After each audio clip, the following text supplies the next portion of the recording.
I call to order this regular meeting of the Monument Town Council, Tuesday, September 3rd, 2024. Please rise for the pledge.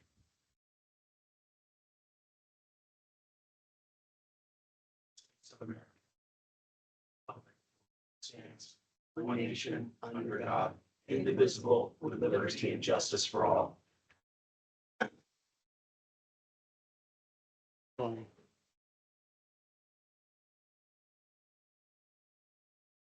Ms. Erickson, will you take roll, please? Councilmember Chronic, Here. Councilmember Romanella, Here. Mayor Pro Tem King, Here. Councilmember Abbott, Here. Councilmember Fiorito, Here. Mayor LaKind, Here. Councilmember Kimball. Here. Okay, we have disclosure of the conflicts of interest. Mr. Cole, has anybody brought forth any conflicts of interest for this meeting? Mr. Mayor, I've received no notices of conflicts for tonight's meeting. Okay, then we'll move on. We have an agenda and a consent agenda.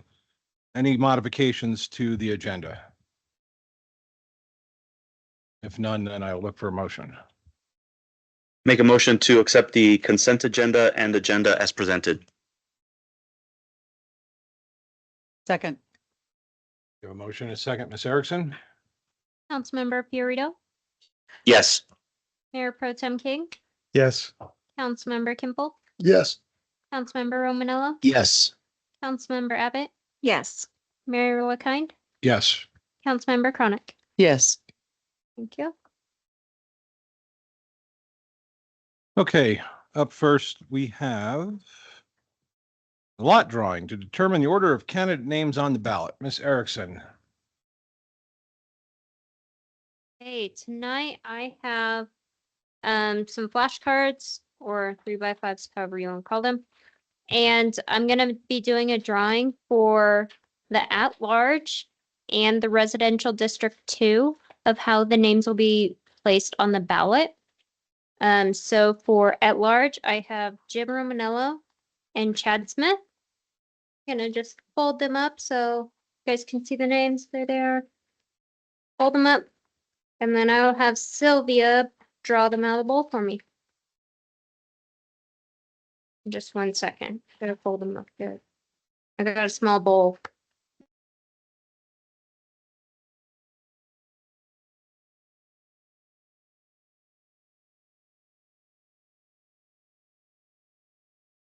All right, Sylvia, would you mind doing the honors?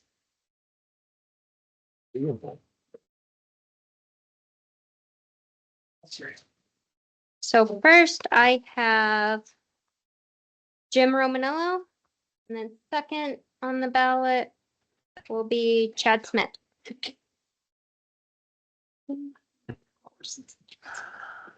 Okay, Okay, and then for the residential district 2, I have Marco Fiorito and Kenneth Kimball.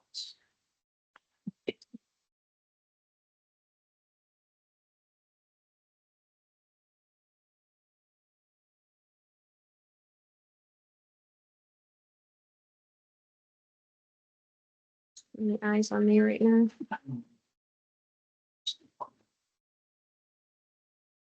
All right, Sylvia.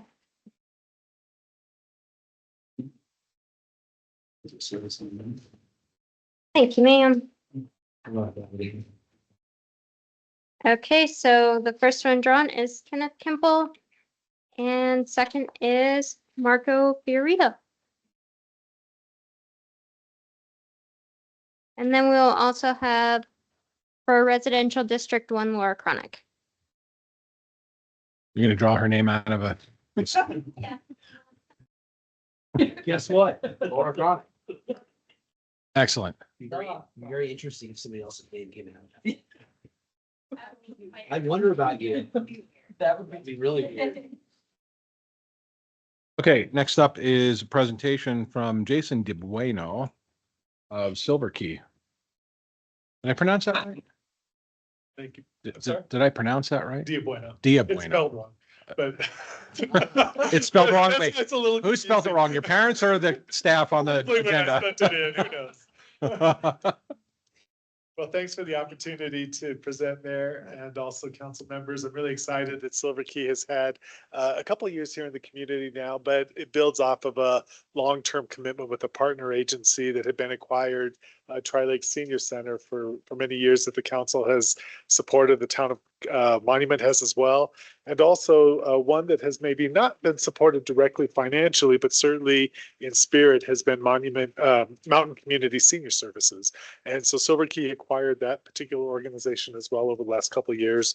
And so what I want to do is, if I may, just be able to share with you a little bit about Silver Key now and where the different efforts are moving forward for our organization. Thanks, Will, for that. And with that, I want to share with you some highlights from our mission. The mission is we aim to serve in partnership with our stakeholders. And I want to emphasize stakeholders because one of the things that we recognize is with the aging population, there is no way ever that any particular agency will be able to meet the needs of the growing community. And so one of the things that is very important from our board, and one of the council members also serves on our board, so I appreciate the support for both the town and also the work on Silver Key. But one of the things that's happened is that we believe that the stakeholders are really part of the overall solution for a community to be able to address the needs of the older adults. And with that, our intention is to very much make sure that individuals are able to stay healthy and well for as long as they choose to be in their own home of living. And what that oftentimes means is that unfortunately, healthcare issues or family separation, a lot of things can come into play with that. So Silver Key becomes kind of a bridge to be able to meet some of those needs. And I'll share with you today just briefly some of the ways that we do that, and the way we've expanded services in this community as a result of the acquisition, and some new things that we brought also in spite of the fact that other services were already here. We wanted to make sure that where we could bring some additional supports from Colorado Springs into this community, for the community, I want to share with you what some of those are as well. And the vision that we have is that the value, worth, and needs of all seniors are identified and honored. One of the situations that happened during COVID is that we've learned a lot about the needs of older adults. And prior to that, many individuals were kind of following maybe a different path of care, maybe neighboring, that type of thing. But there were a number of seniors that just were simply lost in the community. And what that meant was they were isolating, alone, and kind of living in their own space and place. And what COVID did is it brought forward a number of individual needs for the older adults. And so what we did is we actually adjusted our mission during that time. When COVID happened and when so many older adults were impacted by COVID, it became very clear that the value, worth, and needs of individuals in the older adult population needed to be heard. And if we did, not only is it an opportunity to build off the wisdom, resilience, and adaptability of the older adult community as an organization, we would be able to draw on that strength to be able to launch to do great things. And Silver Key has done some great things, and will, with your support, will continue to do so. The way that our system works is we have what's called this wraparound care senior life. And we work to be able to make sure, as you can see on the screen, the socialization, resource navigation, health and wellness, nutrition, transportation, and education. In this community, the way that that gets articulated is socialization starts with the senior center. We want to make sure that people have a safe place to go, that they feel comfortable being there. And through that, we have introduced a large capacity connection cafe here.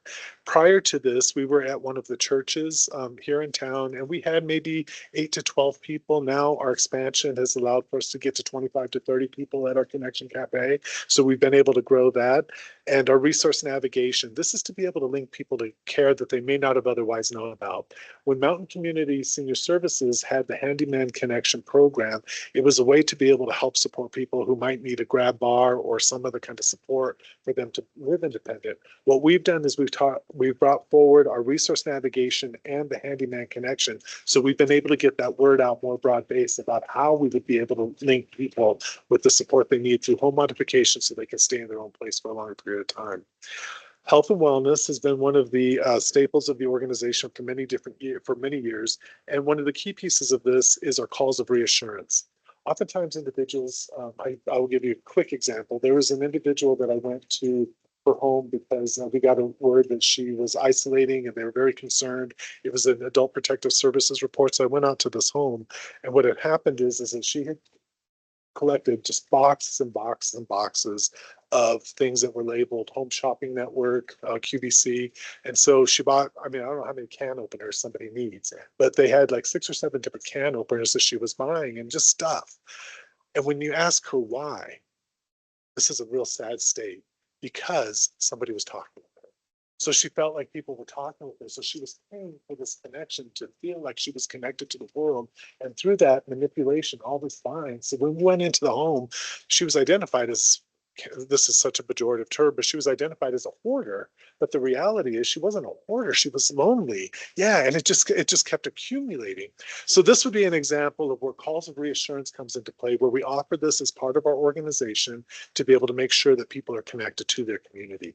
Companionship is another piece that we have available, where volunteers and staff wrap around an individual who may need a little bit more support with light housekeeping and some connection through the community. And the nutrition piece, I've talked about the Connection Cafe, but we're historically known for our Meals on Wheels program. We're the Pikes Peak region designee for the Meals on Wheels program, and we bring that support to a number of individuals through our community. And transportation, Mountain Community Senior Services did have a very small transportation program. It was volunteer support with individuals there. So what we did is we were able to stand up an additional vehicle in the community, as well as additional options for transportation. So we don't yet have the full capacity where we need to be, but what we have done is been able to demonstrate the growth alongside the way that things have been going with the strength of Silver Key to be able to expand. And I will just share with you just real quickly on the education piece. We were talking earlier today with our advisory committee that falls are a big issue for older adults, and to be able to bring information about how to prevent fall, that's one of the things that we bring forward in our planning, but also 5 Wishes.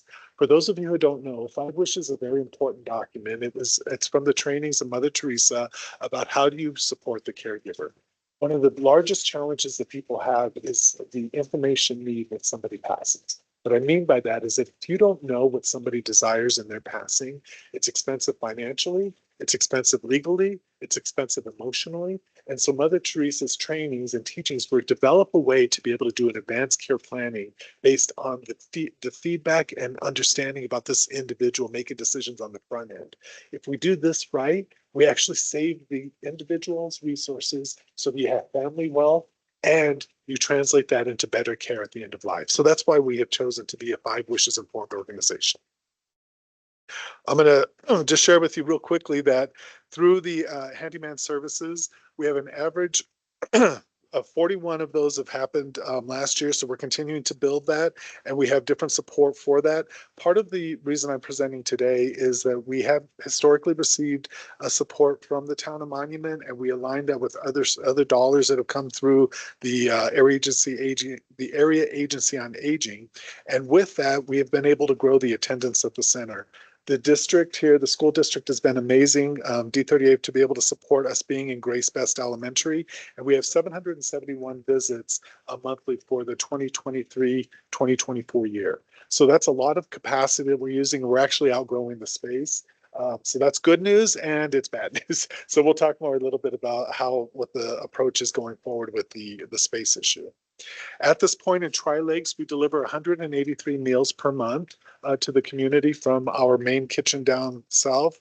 And what we're projecting is that as we grow in the community, we may be able to have an extension kitchen here to be able to make sure that we've got food that's created locally to be able to distribute through the community. At this point, we're tapping into the resource from the southern part of Colorado Springs, or the southern part of El Paso County. The Silver Key Tri-Lakes Thrift Store. So a few of you attended, thank you for doing so, our open house. Our open house was a great success. And what's happened is that we've grown the sales by 75% in this community for our thrift store. The reason why that's important is because nationally, there is a number of different activity centers, senior centers, that type of nomenclature they would use to identify programs to keep seniors engaged. But it's rare for communities to actually pay for it.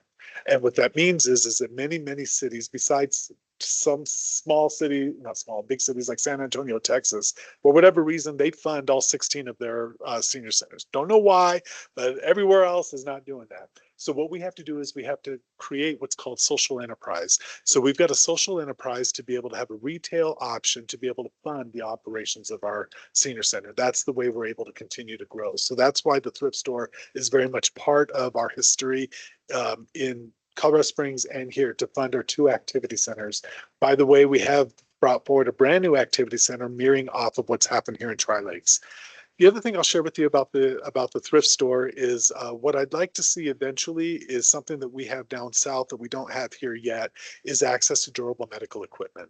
Frequently individuals, I'll give you another just quick example that happened during COVID, is that we had received a number of individual patients calling saying, I need to get a walker, wheelchair, et cetera, et cetera, et cetera, but my insurance is denied. And what they were told, prescribed by the doctor, leaving the hospital, by the way, hospital bed, prescribed by the doctor, leaving the hospital, prescribed, insurance denies. And what the insurance will tell the patient, you have to just go through the appeal process. Once you get the appeal done, you'll get it approved. This woman is getting transferred out of the hospital to their home. It's ridiculous. And the problem is things haven't changed. We still have individuals that are transitioning out of the hospital, prescribed durable medical equipment, and no access. So Silver Key has filled that gap through our thrift store down south, and we make it available up north, but generally it's a little bit difficult to transfer the hospital beds, et cetera. What eventually I'd like to see is have that resource available for the Tri-Lakes area so that we make sure that when people transition out of that high level of care to this community, they have the resource that really they need. And it's not because of the gaming of the insurance company. This is being recorded, isn't it? Sorry, those that fund us. Adult activity centers. So one of the things that we're also talking about is the future of our activity center. We do have a few things that we're working on in partnership with the town of Monument. I'm so grateful for Madeline's support since day one. We've been really trying to solution, how can we bring forward a way to think differently about an activity center? And with that, we're not sure yet what that's going to look like. But what we do know is that there are some models out there that make sense. And we do believe that there is a way to be able to fund this, to be able to move that forward. And so these are just some examples of the way that it can be and what we're going to grow into. So we're in the process of this. It is a phased approach. We're really learning about what the community would support, what Silver Key is able to raise in terms of funds, and what that would mean about engaging stakeholders about what this would look like. And so we've got some great options, and part of this would be including a digital experience hub where you actually have the way to be able to bridge the gap of where older adults recognize the need to be able to be fluent in computers and phones and that type of thing, but there really is not anything to bridge that gap. Part of our future is to be able to have that available, so we make sure that everybody understands how to get the best information timely so that they can be able to make decisions more independently. Just real briefly, overall, we serve about 135,000 meals. Over 2 million pounds of food have been distributed into the Colorado Springs area, and we're growing the service today. The cabinet we were just talking about today, and with Haley here, the pantry support. All of the different pantries are very much being tapped into a lot of different ways. Many people are struggling to make ends meet, and so one of the things that we do with this is to be able to make sure people have access to quality food. Through our partnership and through what we have available, that's one of the ways that we do so. We have over 3,700 hours of client services provided, and that's with counseling and different group support, group therapy, and social support. Many of the pieces that we run into frequently is groups around grief. Many individuals have outlived family members, pets, etc., and the loss of capacity. If you break a bone and you can heal from that, that's great. If you break a hip and you can't heal from that, that's a whole other loss. So our grief groups are highly attended across both North and South. We have the number's actually higher now. We have over 10,000 people that we serve right now. And our rides, we have 28,000 rides that we provide, and the 900 home deliveries for our food, and 7,800 senior center visits across our 2 sites. And everything we do is made possible by a generous donors and volunteers and communities that support us. In the past, the town of Monument has supported, and we're so grateful, at a level of $12,000. I did send forward a letter to not only you, but to the town representatives, asking if you might be able to consider, I know times are tough, but a $20,000 ask, mainly because 3 things. We now have our Tri-Lakes Silver Alliance is part of Silver Key, the Mountain Community Senior Services part of Silver Key. And even though we bring those programs in, we continue to expand the services here. And that is the request that we have for support from the community. I'd be glad to answer any questions anyone may have. Thank you, Jason. Any questions from the council on that, the presentation? Anything that he brought up? There's a tour coming up. Was that just, Yeah, that's for the down south area to see what the campus down there is like. 'cause Yeah. that would be the example of what we're trying to bring up here. right? If anybody's got the time, it's on the 11th, if I'm not mistaken, or the 12th. I'm looking at my calendar right now. It is September 11th, Wednesday. Oh my gosh, you've got me so nervous. I can't even remember my address. Sorry, Mitch. You're such an intimidating guy. Jeez. I know. I'm talking about a tour. I have no idea how it's at 2:00 in the afternoon. You should be nicer. Yes. Was I being mean? Anyway, No, thank you, Mitch, for bringing that forward. And we're really excited to invite any of you to that. And if you're not able to make that, we can make another time for folks to see. I think what you'll see there is, something I didn't mention, which I think is great, is that we also will have a grand opening in November. We have just successfully been able to fully fund and develop a 50-unit affordable housing project for older adults in the Colorado Springs area on our campus. And through that, 13 of those units are for veterans, and the rest is for general population with affordability. And in fact, one of the persons that comes to our senior center today was telling me, I'm in and I'm ready to go, and I'm so excited about it. So not trying to draw away from Monument, but this is a good real solution for her as she's, I think, in her 90s. Yeah, so this is a real good solution for that long-term stability. Thank you, Mitch. thank you. Thank you. Thank you. Okay, next up, the next two items we have will be from Steve Murray, both our draft of the 2025 budget and also the implementation update for the sales tax self-collection.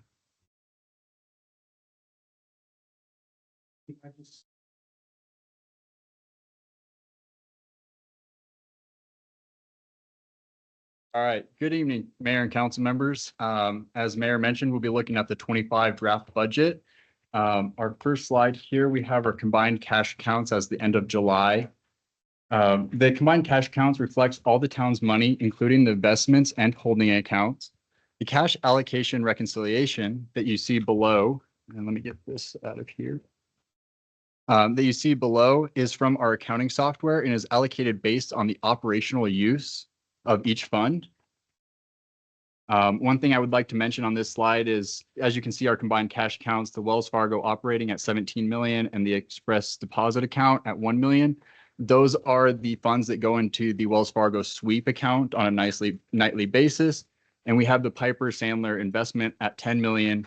We have a meeting on September 10th to discuss how these funds will proceed, if they're going to be in there, or how they will look. And then we will move into assumptions. There we go. These assumptions, as previously presented to you, are the same. There are two differences on here. The fuel, electricity, and gas, we have at a 20% increase.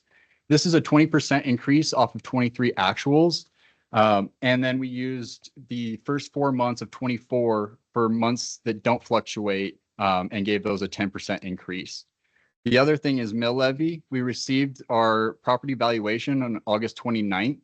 And are working to do the calculation for the mill levy estimate. We hope to have that to you by the next presentation for the budget. We'll look at the budget overview by fund. So this is again similar to what was presented last time. However, the big differences are we now have a positive 2.5 million in the general fund, and that is with PD expenses. For the capital project fund, we have included the assumption of the 9 million for the Jackson Creek Parkway. And then one thing that we are working to better understand is the 2A funds that we believe that we can move 3.8 million into the water fund to help subsidize that amount. What, I'm sorry, can you go back? Yes, absolutely. What are we subsidizing the water fund with? The 2A, so it's the 2A funds, and it was from, I believe, Madeline, you can speak on this a little bit more, but our understanding of the money can be moved to the water fund from the 2A. For what purpose? This would be for the water tank, so it's considered new infrastructure. Isn't the water tank already paid for? The new water tank on Beacon Oh, Light that we have not yet The started. to build. replacement, the The second new replacement water one, tank. yes. The new replacement, sorry. Okay, we'll come back to that. Okay. Thank you. I just needed clarification. Yeah, and we'll dive into each of the major funds here, and we'll get to capital projects, and that'll come up again, I'm sure. So as you can see here, we're going to go over the revenues minus the expenditures, what our ending balance is, what our beginning balance is, and what our reserves are. So for the general fund, we have our revenue over expenditures of a 2.6 million deficit. We have a beginning balance of that 5.5 million. And this brings us to that 2.5 million with the table reserves and the ARPA reserves. And this also includes the law enforcement expenses. As we look at the 2F, this is now just the 2F, excluding the expenses that have moved to the general fund. We can see revenue over expenditures is a 65,000 with a beginning balance of 730,000.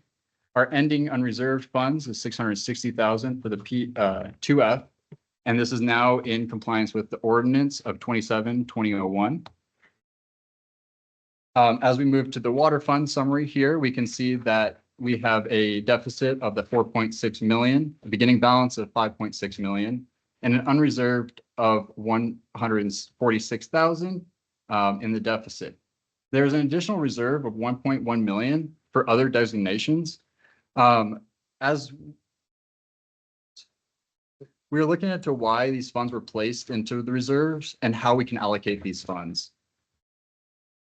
And this moves us right into the 2A water fund, which shows us that revenue over expenditures, we have a deficit of 407,000 with a beginning balance of 7.4 million and an unreserved at the end of 25 of 7 million. And this is where that 3 million would come from for that other water tank. For capital projects funds,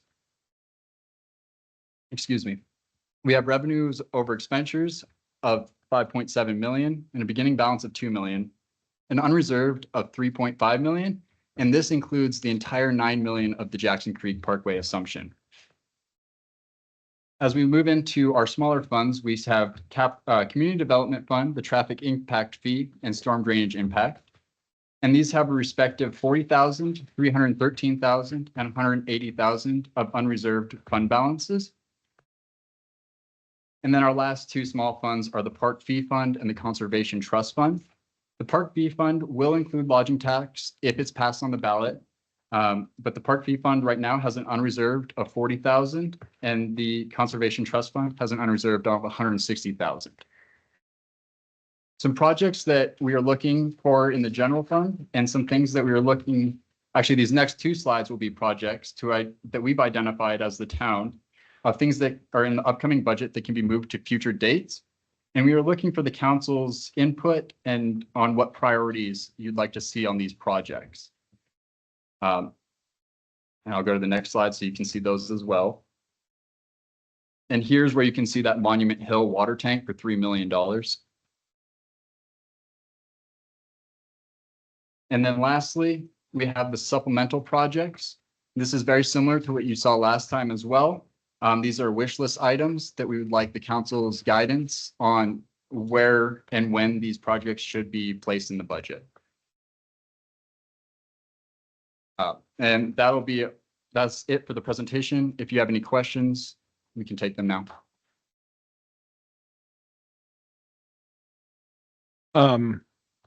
Okay, there's quite a bit in the hole that I'm having some confusion on how we got there. How we have more expenditures than revenues. So we presented to you the worst case scenario. So this was every department's needed items list. We have gone through one round of removing some things from the 2025 budget and moved them to the 2026 budget, which I crossed out in the list. on the 2 slides prior to this. So the project's equipment list, you'll see where we moved some of those things to 2026. But a lot of other things, we really wanted council's input and your opinion on if some of these things could be held off on. We do have that large project to pay for Jackson Creek Parkway. But you know, there's hard choices here. The Jackson Creek Parkway, what was our impact fee? Do we have impact fees at all that goes towards that? It looks like in the traffic impact fee fund right now is about 100,000, I believe. There's still some ongoing negotiations, so the design hasn't been completed yet. So we are still looking at what impacts there might be through stormwater that other organizations might have to help contribute to that. So that's the design, and the actual costs have not been fully completed yet, but this is our best guess as to what the cost will be. Okay, and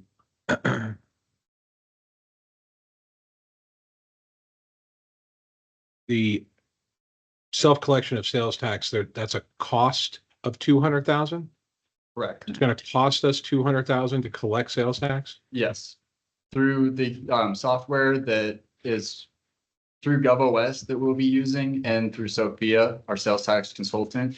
We're hoping less than that, but we're budgeting high for 200,000.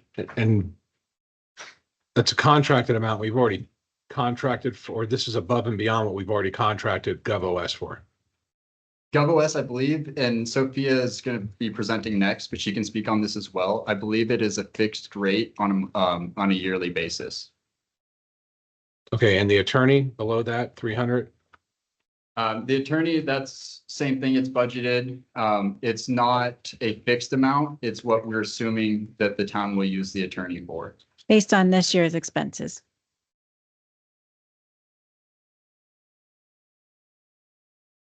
Keep my mouth quiet on that. Okay. Any other questions from the council related to the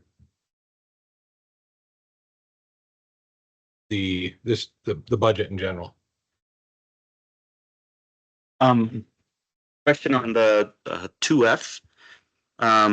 Is the remainder of the police fund under general fund? Correct. Okay. And then, and maybe this is premature, but in terms of the 2A, the water fund, so 3 million for the second water tank, that that would leave us with then a remainder of was it 7, correct ish? There was 7 in there, yes. Okay. You removed the 3, you have about 4. Okay, 4. Okay, because I thought I saw 11 somewhere. And then that 1.1 million that you were talking about that was put in reserve, is that still under research? We're trying to figure out where that. Okay. Yeah, so we discovered it, say, last week. Okay. It's on. We're making sure that it's not a table reserve, that it's a requirement to keep it there. Okay. Gotcha. So we're doing research to make sure that we know where the money can be spent. Okay. Thank you. Question. Is the Parks Master Plan included in the comp plan? Yeah, it will be. Okay, We believe that the 400,000 that we've budgeted for that will be able to include a parks master plan. thank you. Is that going out to RFP like now?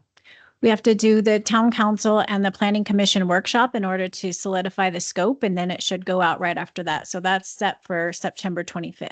Okay. Cool. All right, any other questions? On the page 3, the assumptions, salary 3% COLA, 2% increase.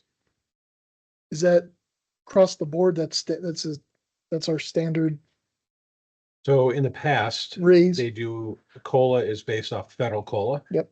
And I believe without having spoken to anybody, they have reduced the dollar amount or the percentage to 3% based on other needs within the budget. And Correct. And also some research from what other municipalities nearby are doing. right. We, In the past, really, it's been high. Or- the really important thing on these assumptions is we're looking at flat numbers for sales tax revenue for from 2023. We anticipate there will be an increase in sales tax. It might not be the 6% that we typically budget at, but that's what we'll come back with for the next presentation. We'll have those projected revenues in there, which will make this story a little bit better. Right. So right now, just to clarify what you're saying, you're showing us the absolute worst case scenario of no income growth and the worst full possible expenses. Correct. Okay. Yes. I mean, there are some items on supplemental wish lists that we would like to be able to try to fit in, but we can't fit everything in. So, we're trying to look for some priorities from council as well, so that we can make better decisions as to what might make sense to be moved off into 2026 and what needs to be done in 2025.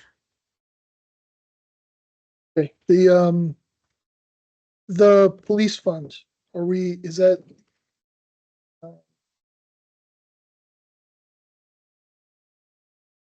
Page you on? Six. Six on the printed. Yeah. So where is their general fund in on this page? So this is, I see 2F. What's the, General fund is on the page Where- before. where's the police general fund? What page is that? So the police general fund is rolled into the town general fund. Okay, I guess he's asking. yeah, how much, well, Yeah. because what we wound up doing when 2F passed was we stated a minimum amount that at the time was acceptable. And for, I think this is year 4. That number never changed. So as other departments went up, police didn't, it remained stagnant. So is there an increase planned?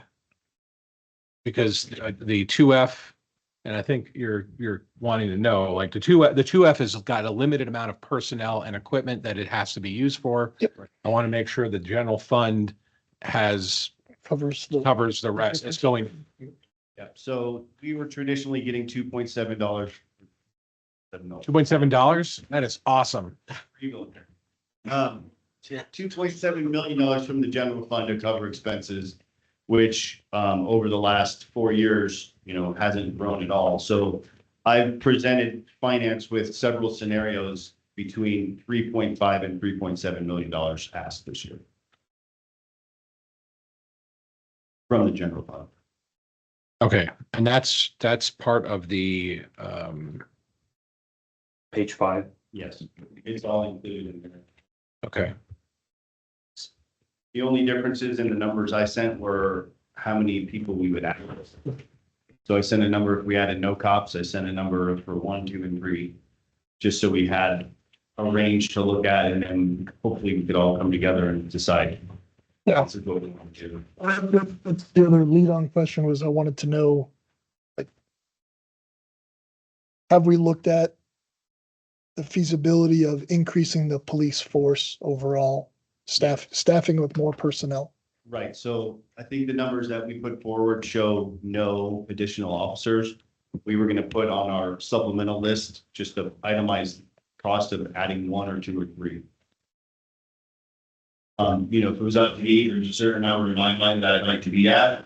I'm not gonna take that bite out of the apple in 1 year. So kind of incrementally adding 3 to 4 officers a year until we get to what I would consider a full deployment would be approved. And what is that number? I can tell you the breakdown would be a sergeant and 3 officers on every squad. So we're at 29 cops, we need to get to 36. And the 2F also shows no growth in the tax revenue, correct? It's not a significant growth, but we talked to, if we realize that 5 to 6% Sure. this year, and we're expecting another bit of growth next year, even if we put a 2%, and I've sent numbers to you to say, okay, with a presumption of a 2% or 3%, we're well within our numbers to do that.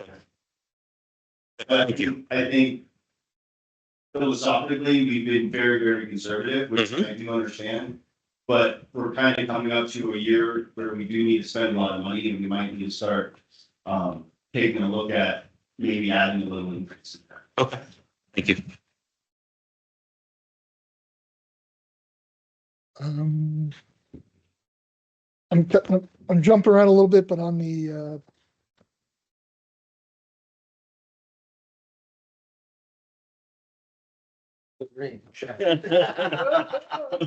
okay, now I'm motivated after hearing that. Booyah. On page 12, on the bleachers at the ballpark, what ballpark are we talking about? These are the ballparks at Santa Fe, behind kind of where the bus barn is, where the school D38 is. Yeah, I wasn't sure, that's what I'm asking. And then the Christmas lights, $25,000. That's when we decorate for Christmas around town. We have a contractor put those up.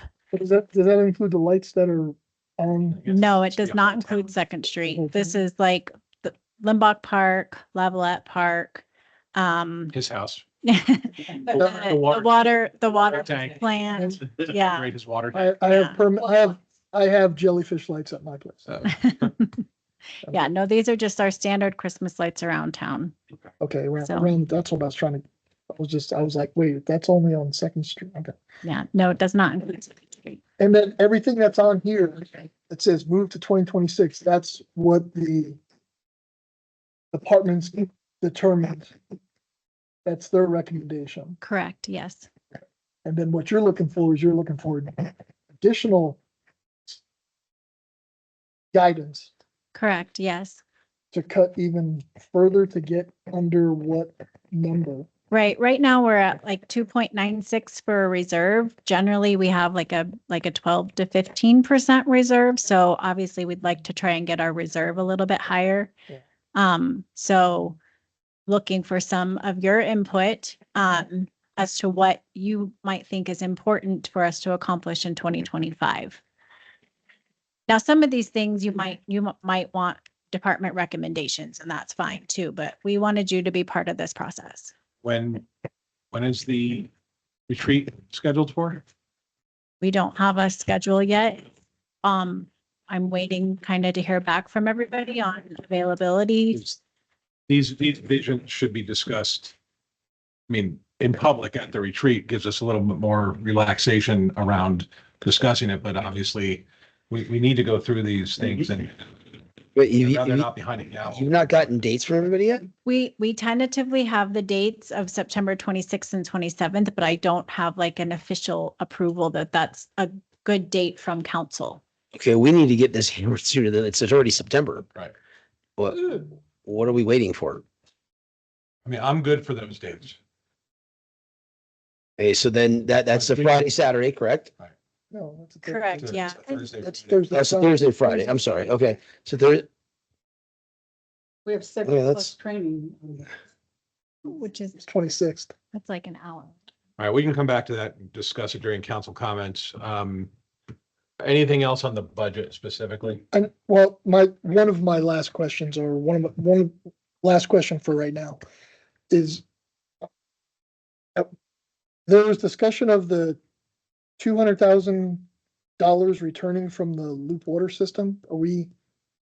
Is that still in the plan, or is that kind of in this, baked into this, or when do we expect to get that back? So this is, That deposit that we made that we're supposed to get back.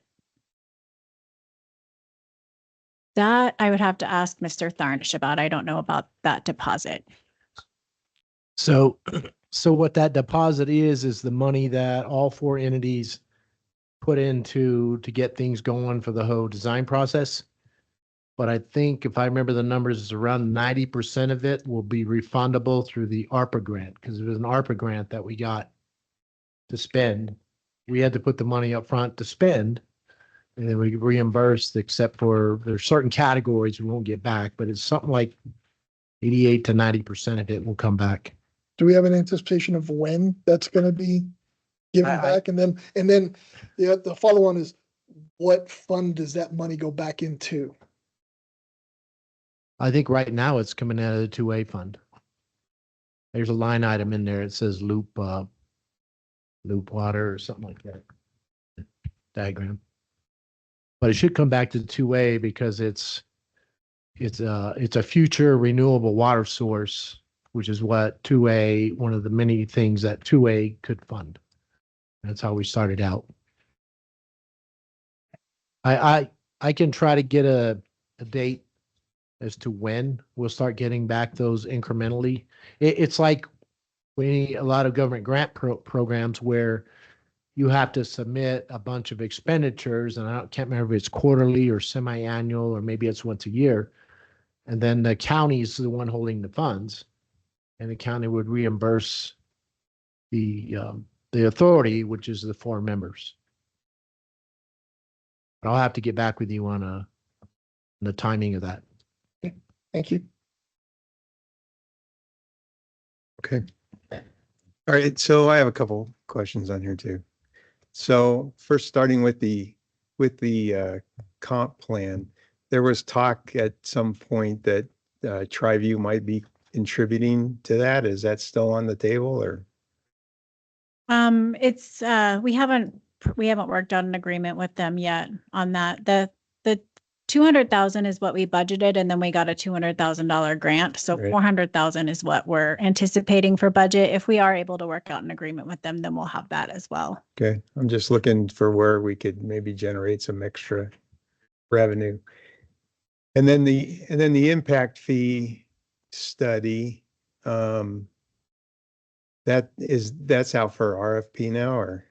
I believe it's being the scope of work's being written so that Okay. we can get the RFP out soon. So that should hopefully generate some extra income Well, at some point. I mean, we wouldn't realize that until maybe late 2025, early 2026 Yeah. at the earliest. No, yeah, it's probably true.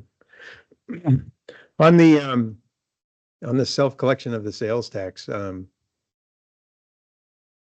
is there any way to tell whether that will be enough to generate extra revenue from that, including this amount of money that we're going to spend on self-collection? I think that it's anticipated that there's a chance that it could. And I'll let finance answer this question a little bit more thoroughly, but other municipalities have realized that the state can't, I mean, it's 2 months in the rears that they collect. And so we would we would know what we were collecting a lot sooner.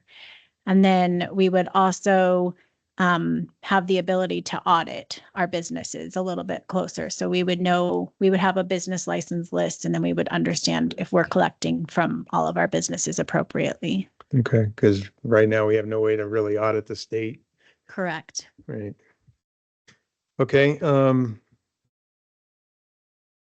and then the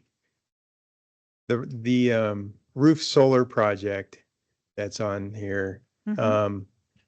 when is that anticipated to go in? So we've received the $500,000 grant. We just applied for another. Thanks to one. Madeline. Thanks to Well, me. thanks largely to Verigy, our contractor too. They did a lot of the work on that. We just applied for another grant on the 31st of August, and then we have one more grant to apply for. So Verigy will be coming on October 7th to do a presentation to council with the 90% of the project. And then by November, we should be able to start moving into the contract part of that to have council approve those contracts. Okay, so that would take some of this 20% increase of the utility bills down, assuming that gets finished before. the end of this. Potentially, Right. yeah. Okay. I think that's all I had for now. That's all I have. Again, this list here, that's on the screen, this is, you're wanting us to determine what else that may be able to be pushed to the right. Or- Determine or have conversation around, these are some of the things that as an example, Limbach Park, phase 2 of this project is approximately $375,000. We have the ability to apply for grants. We submitted our concept paper to GOCO and GOCO said no. So they didn't invite us to move forward with the grant with that process. So potentially this project could be one that we move to 2026 in order to free up some funds. I know that parks are really important to council though, so I would like your input as to those kind of decisions that we're having a hard time making. Well, with the park stuff, you know, if the people pass the lodging tax, that gives us some idea of how they're thinking. I mean, they were very receptive to the study you did, the survey. I don't want to eliminate Limbach Park yet from the budget discussion until we hear what the people have to say through their vote. The reason there's a deficit in here is because of Jackson Creek Parkway. I mean, that's really what it's all about, right? Correct, yes. And I think we're running out of places to get money from for Jackson Creek. We are, yes. So look, we don't need to give her an answer today on all these things, but obviously you've got copies, take it home. Think about it.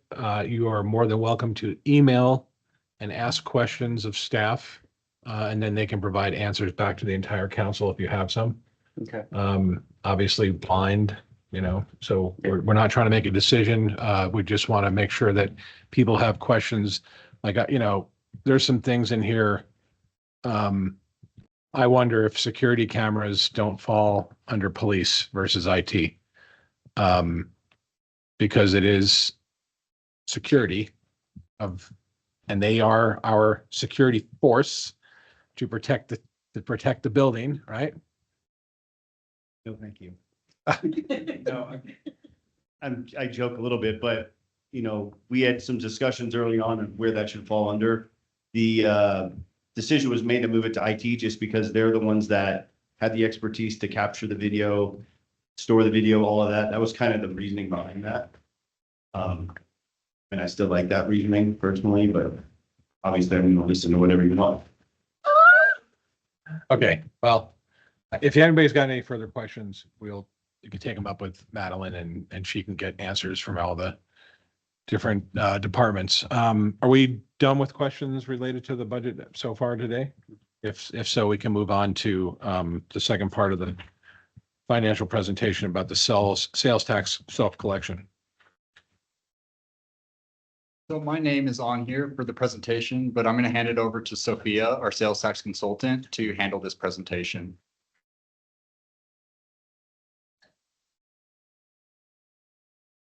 Good evening, Mayor and Town Council. I'm just seeing if the presentation is up on your screens yet.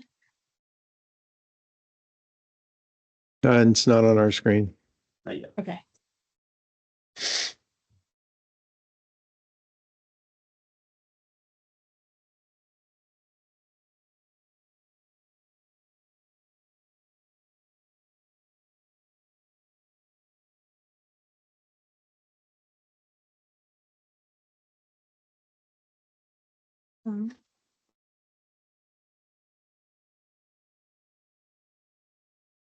Sophia, do you have the ability to share? You'd have to share on your side. Yeah, I'm working on that real quick. Sorry, it No problem. just was a little bit of a. Okay. Okay, can you see the screen coming up now? Yes. Okay, I'm gonna jump back. So talking about the sales tax self-collection project and our updates for that today. With that, we wanted to talk about what we have been doing and future needs. Currently, we're in our preparation phase. We will talk about what go live phase looks like, upcoming actions, long-term planning, and any questions you may have. And, you know, to piggyback on some of the questions about your sales tax budget that might come into play here. So if you feel like you need to interrupt me to talk about that budget, we can answer those questions as we go through. We have limited ability to ask the state for corrections and directions on certain businesses that are operating in Monument right now.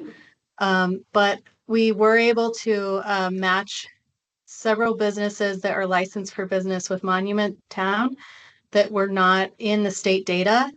And when the state, went through their reconciliation process of that, we've already recovered $37,000 in revenue that should have been paid to Monument. And I believe another probably 14 is coming for 5 businesses. So that was a nice finding that we wouldn't have had for a while without this implementation and kind of audit process. However, the state is not doing true audits of these businesses. Right now, they're just correcting their records to fund the money and funnel the money to Monument. So it's an opportunity that when we go self-collected, we can reach out to these businesses and do an audit of their records to make sure all of that Monument tax actually got over to us. And go back further, the state currently has a limitation of changing the tax returns from their side without an audit of 180 days. So we asked them of this, so several businesses in question, we asked them in May, and right now they've given us revenues from December to April, and then we're waiting on October and November from those changes to be made. So that was the additional 14,000 I anticipate to come in. So those are good numbers, but they're, small in the grand scheme of, going self-collected and really having a better idea of what's going on in your town with the business oversight. So that's part of the process that we're proceeding with, and have making sure we have a complete listing of businesses before we go live so that we can ensure everyone knows that they have to pay our taxes to the town instead of through the state, like they have been. So GovOS is the software program that we're using. So we're in the programming phase. They're programming our tax return formats for the taxpayers, the flow of information from when a taxpayer enters to all the way to payment. And they've provided us a demo. The user testing on our side is to test all of those factors to make sure they're working, and the tax rates and any penalties or interest on a late return are calculated correctly. And so we have more user testing to come, and more administrative kind of oversight portal access that we'll be reviewing with the vendor in the upcoming month. We also are working diligently on the municipal code for the sales and use tax implementation. So currently the code doesn't have any sales tax information in it because of the state collection, and there's only a small section for construction use tax. So what we're planning and hopefully coming to you soon with is a draft of the entire sales and use tax code, which includes, taxation exemptions, imposition of, fees or related penalties and interest, and also for late filings, and how we would administer it as a self-collected authority. With the next steps, we have finalizing the drafts and getting it to you, formally notifying the state of the go live date for self-collection. So there's a letter process that a town would send to the state saying, here's our ordinance, here's our effective date, and this is our notice that we're going to do this on our own.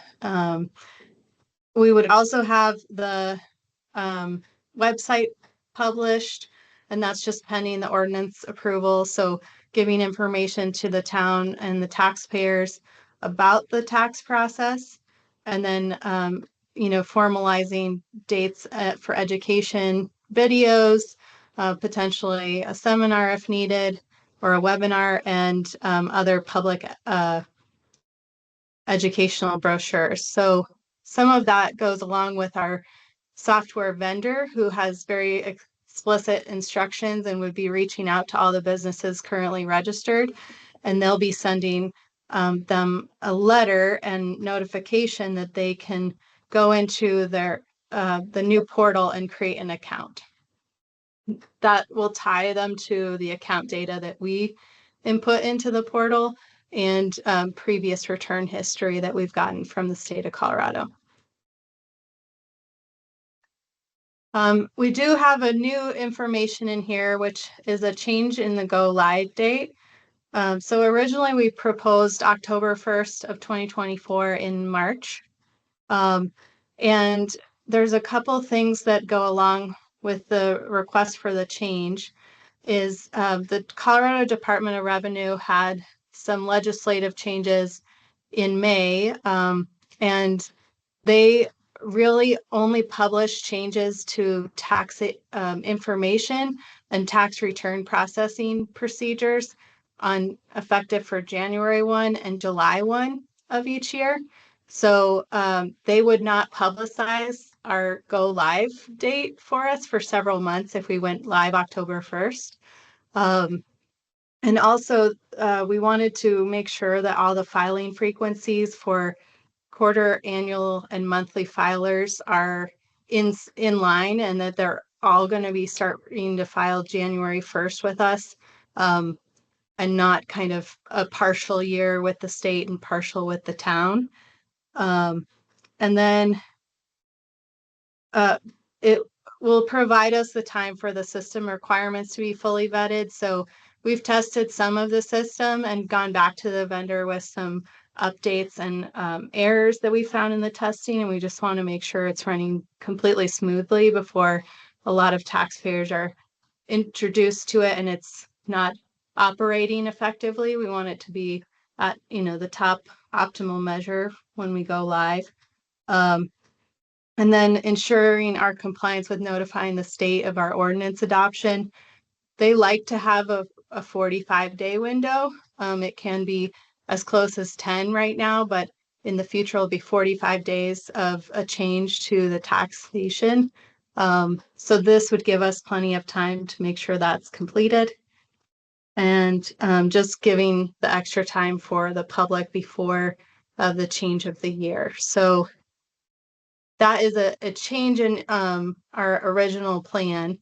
And I think last October or December when this was presented, we thought we'd go live July 1, but the process wasn't really pushed and approved until February with the council. So this is just part of that process that has kind of shifted. We still have the same goal for getting on the self-collection mechanism. And with the budget items that came up, that 200,000, it's kind of an estimated amount. The tax contract is going to be charged on how many returns are actually run through the system. So right now, the tax returns through the state show 20,000 returns, but you have significantly less taxpayers. That number could be triplicated potentially because each company files 3 different returns with the state and they'd only file 1 return with Monument. So that's a little bit of an estimate. I think our original budget proposals for the self-collection costs included, kind of the high number of returns we thought we might get and a cost per return, and then the cost for the software as well as, any additional auditing costs. So I don't know if you want me to continue or if you want me to stop for questions on that. I think you can continue, right? Okay. So with our go live it would be that January 2025 would be the first period people would be reporting their returns. The return's not actually due till February, so we'd be recognizing the revenue for January filings in February of 2024. And then we'd also be getting our last revenue from the state for sales tax collections of December economic period in the beginning of February 2024. So that may be a significant, delineation. We need to identify what's state versus, what's the new system. But once we go live, we can also collect backwards on any businesses that may not have been filing timely or properly with the state. So there will be a process, of changeover that will formalize when the state, accepts filings versus when they will push them to the town. And we will coordinate with them and the Colorado Sales and Use Tax Portal, that is a simplification tool that basically is a filing mechanism, but sends the data to the town and the money to the town directly. So with the operation of the new system, this is what we expect to be handling. This list of deploying the operation of system would be what the town is handling and currently what I'm contracted to handle for you going forward once the returns are coming in. Would you explain, if the go live is January 2025 and the first return is due February 2024, how that works? Oh, that's my error on the slide. It's February thank you. 2025. I apologize.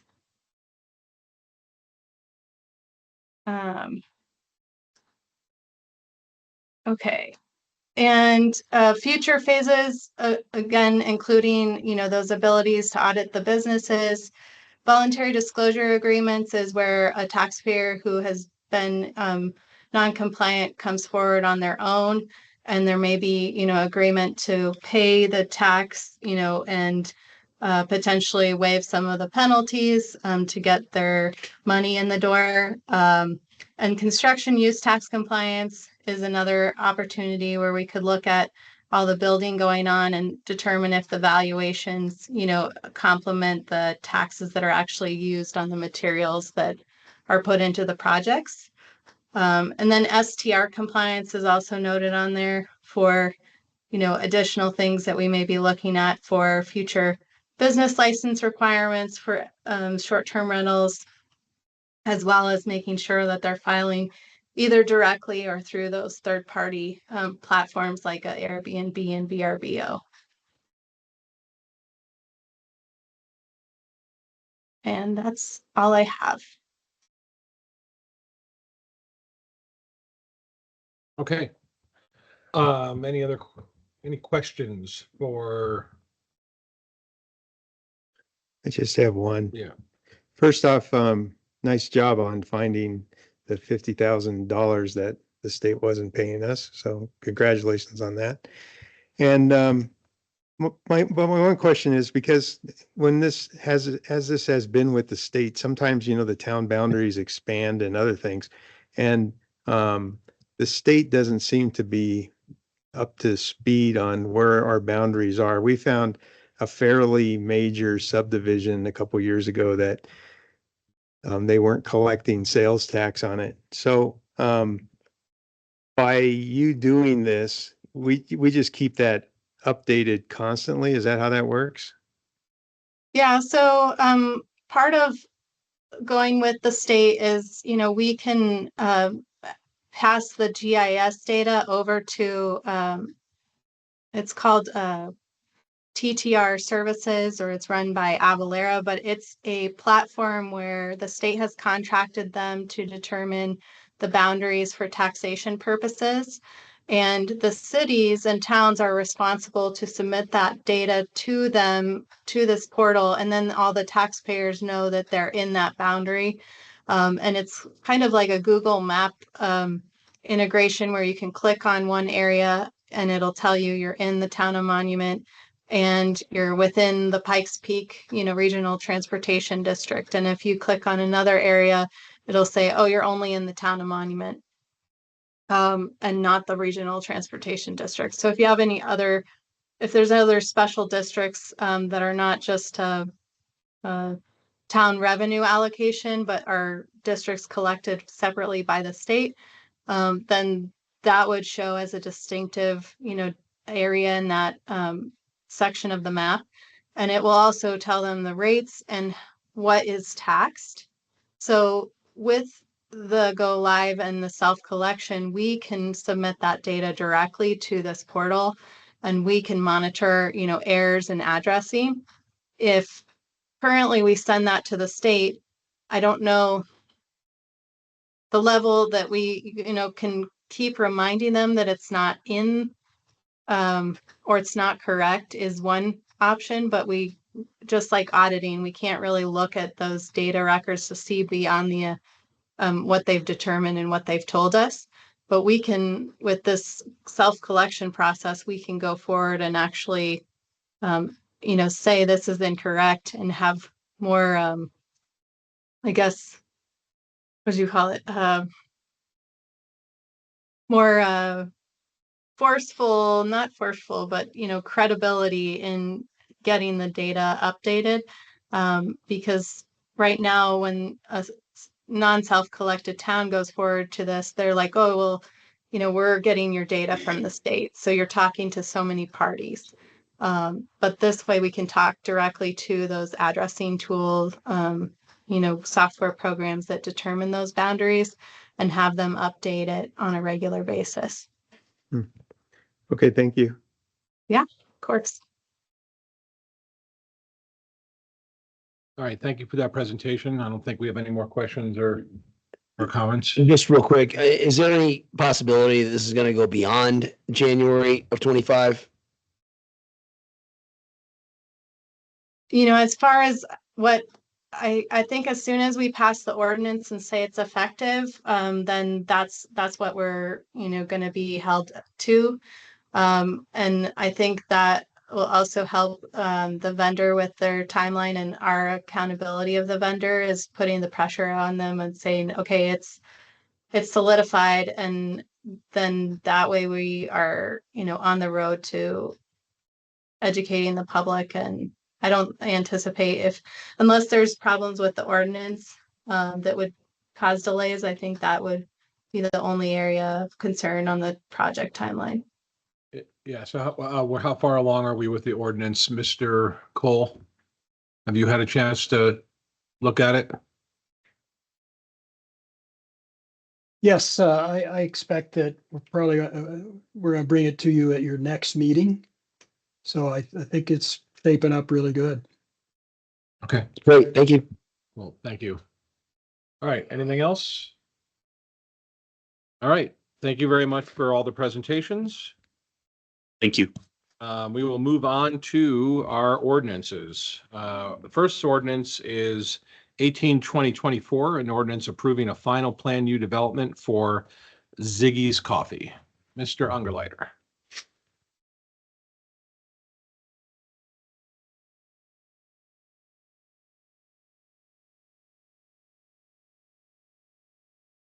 Good evening. He's going. He's making a quick run to Starbucks. No. Well, we had a solution tonight for our budget woes. We're bringing before you the final final plan unit development approval for Ziggy's Coffee. Right?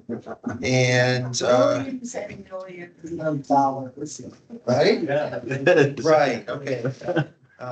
Pressure. So this presentation I'm bringing you tonight, included with the documents I provided in the agenda packet, this presentation is similar to what was presented to the Planning Commission during their public hearing on August 14th. Always open to feedback on what we're presenting. My job here tonight is to provide you all the information so you can conduct this public hearing and make a good decision. The public hearing notices were provided for this final plan unit development request. Here are copies of the documents that we always keep on, that we require for publishing notice. Introduction to the request is the applicant is seeking approval of a final plan unit development for Lot 4A, Monument Marketplace North, for the construction and operation of Ziggy's Coffee. As proposed, Ziggy's Coffee is a franchised-owned fast food restaurant with a drive-through. I'll leave the personal stuff to the applicant if they would wish to talk, share it, but it's a great local story. Included with our staff report are the following pieces of information: location and future land use maps, public hearing notice, final plan unit developments and site plan, construction documents, drainage report, and traffic report. These are all provided by reference. They're very large documents, but the links are provided to you. And they're also on documents on demand. And the final is a draft findings report was provided to the Plan Commission. I won't go through each of these standards right now because I'll cover them in a little bit, but there is a set criteria that we review all final plats, or final plan unit developments. I've got plats on the brain. The applicant is MAH Architectural Group on behalf of the property owner, Spiritual Being 4, or Ziggy's Coffee. The property is located at 16529 Cinematic View, Lot 4A of the Monument Marketplace North. Most people know it as the location where Kentucky Fried Chicken is. And again, the request is for a final plan unit development for a restaurant and drive-through. The subject property is received as preliminary PUD as part of Monument Marketplace North. Provided the ordinance for you as well. To the north is the Kentucky Fried Chicken. To the south is vacant. To the east is some miscellaneous commercial, and to the west is vacant. Future Monument Marketplace PUD development. Monument Marketplace is located at the southwest corner of Harness Road in Cinematic. Each parcel within Monument Marketplace North is required to obtain a final plan unit development approval prior to the issuance of a land development and building permit for that subject parcel. On August 14th, the Plan Commission conducted a public hearing in consideration of a request for the approval of a final PUD for Ziggy's Coffee.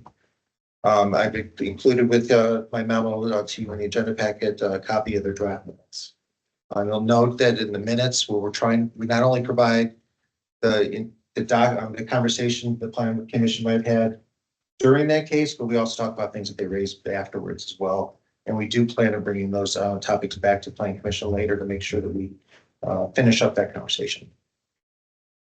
The site plan is your standard building located on the east side of the property with the drive-through entering from Cinematic Road or Cinematic View, and then circulates to the south or counterclockwise through a covered passageway along Jackson Creek Parkway and exits into the parking lot. As you'll see in here, there's also a sidewalk that leads from the restaurant up to Jackson Creek Parkway, so people can walk directly into the coffee shop.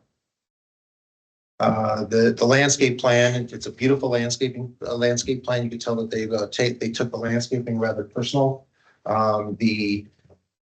You'll see that there to the south of the building is an outdoor patio, so you can sit outside and have a cup of coffee, or you can go into the restaurant itself. And then although we're not approving floor plans as part of this, we do include a copy of the floor plans to show the seating. The building is a four-sided architecture. So from all four sides of the building, you'll see details, similar building materials, sign programming, and so on. So what you have here in front of you, I'm not sharing anything with you. No idea. I'm turning my thing sideways so I can see it. I'm sorry. Well, then there we go. Oh, but they're really pretty. Okay.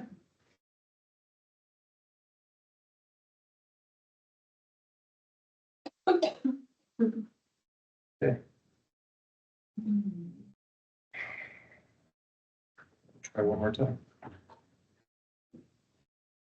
Start from good evening. I'm just kidding. Good evening. My name is Dan Underwater.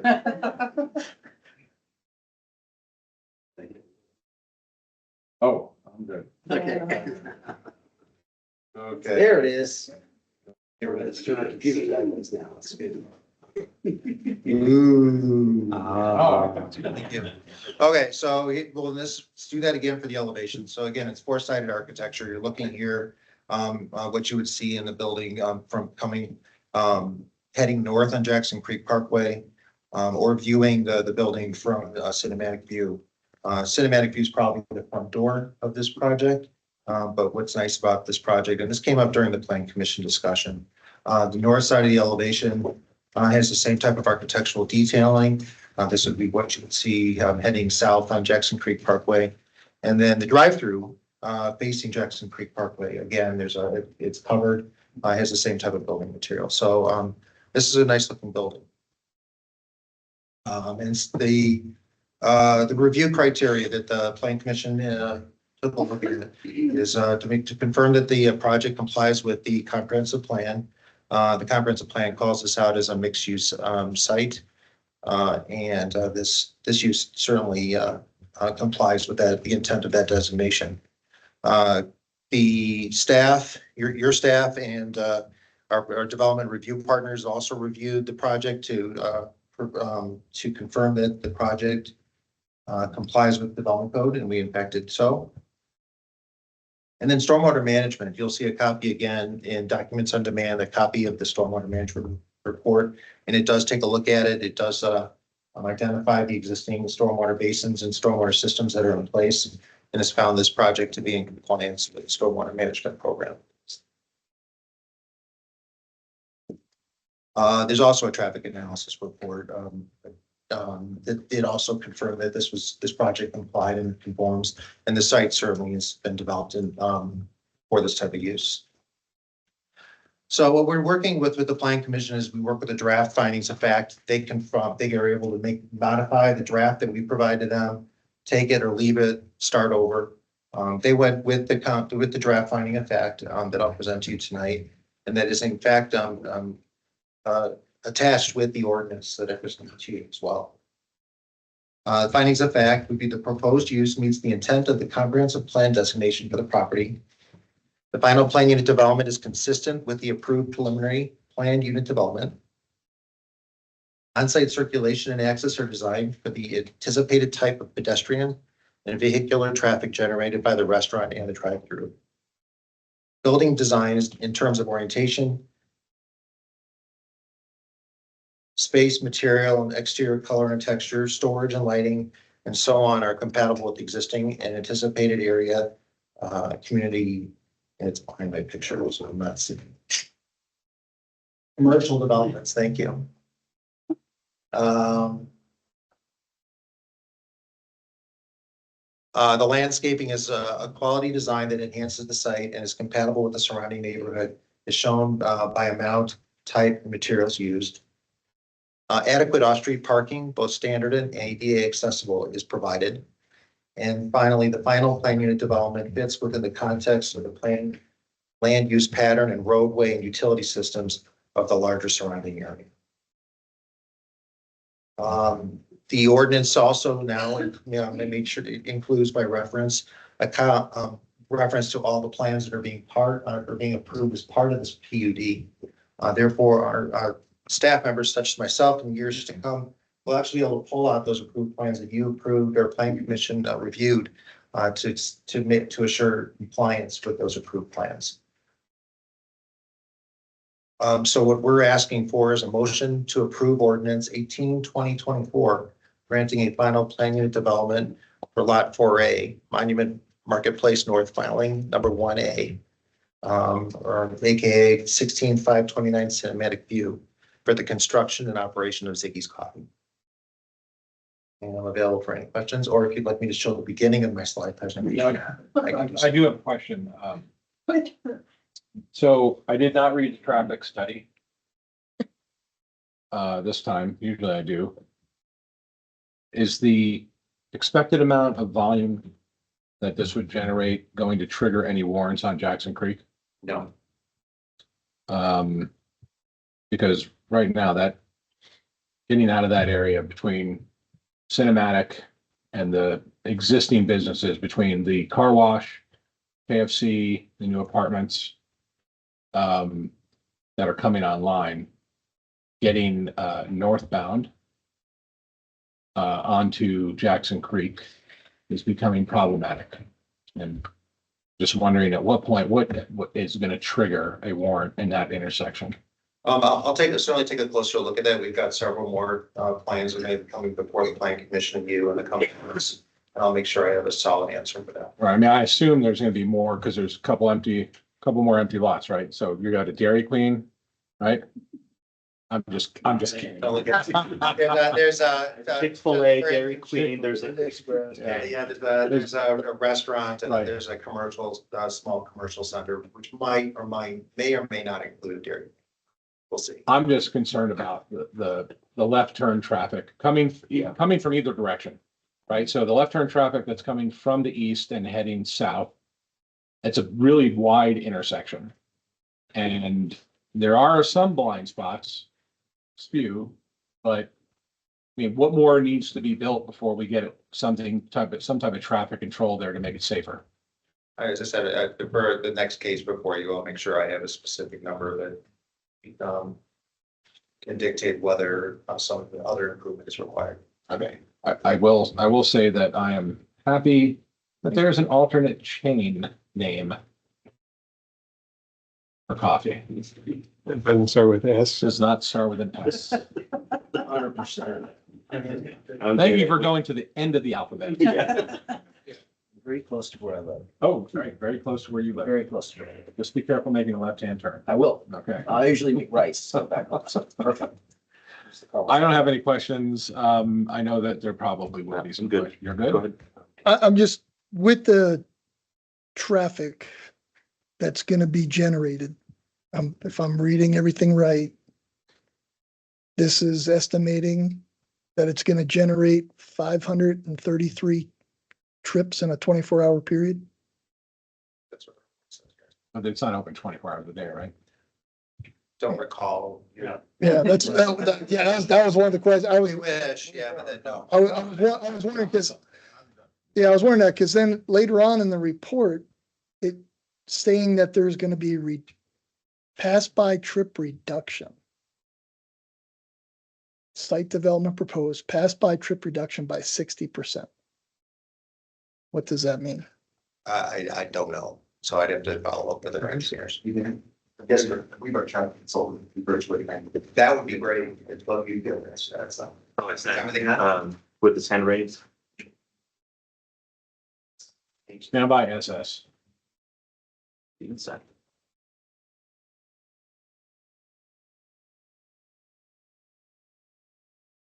His mic is loud.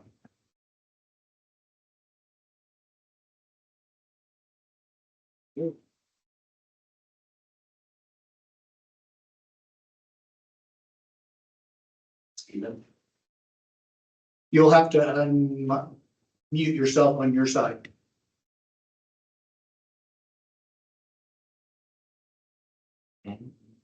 Stephen, do you know, are you available? Can you hear me now? We can hear you. Thank you. Perfect. Sorry about that. Yeah, good evening, council. My name is Stephen Simon. I am one of the traffic engineers with the project with SM Rocha Traffic and Transportation Consultants. We are at 8700 Turnpike Drive, Suite 240, Westminster, Colorado. I believe the question was a question about the pass-by trips reduction. Yes.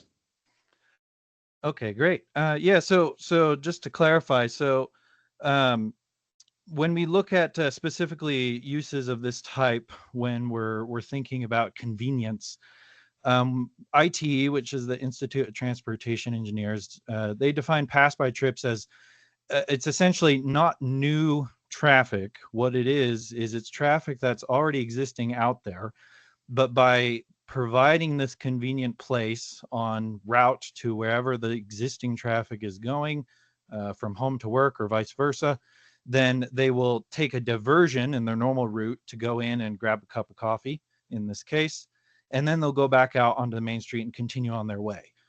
So that's what a pass-by trip is. And as I said, we don't define it as new traffic because it's already out there today.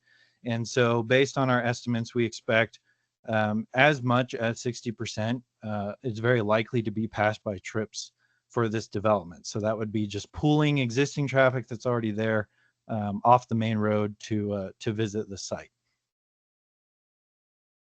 And when did you conduct the traffic study? What dates? So the analysis, I believe, is dated February of 22nd is when we put that together.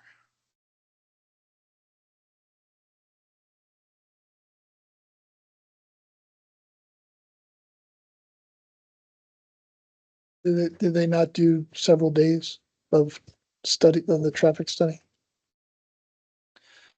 So if you're asking the question of whether existing count data was taken, the answer is no.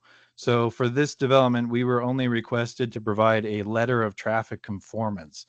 So we simply looked at what the development was expected to generate in reference to the existing master studies that have been done for the area as a whole. And those master studies will have collected actual count data, and they provided analysis.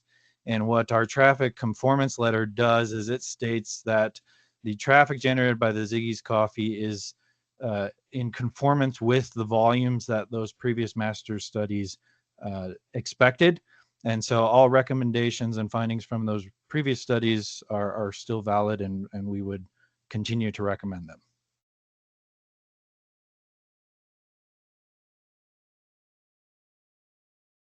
Any other ones, Ken? Because I'm just reading in the footnotes that the updated traffic impact study was done in March 2022. So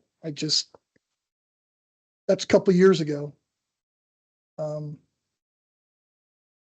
I'm just going off of memory about numbers when we were looking at other projects on Jackson Creek Parkway, and those numbers were much higher than what I'm seeing in here. So it seems like we're decreasing the numbers of traffic, but yet I think we all know that the traffic is, I'm just gonna say, has increased overall, because that's the only north-south way without getting on Highway 25. So that's my concern.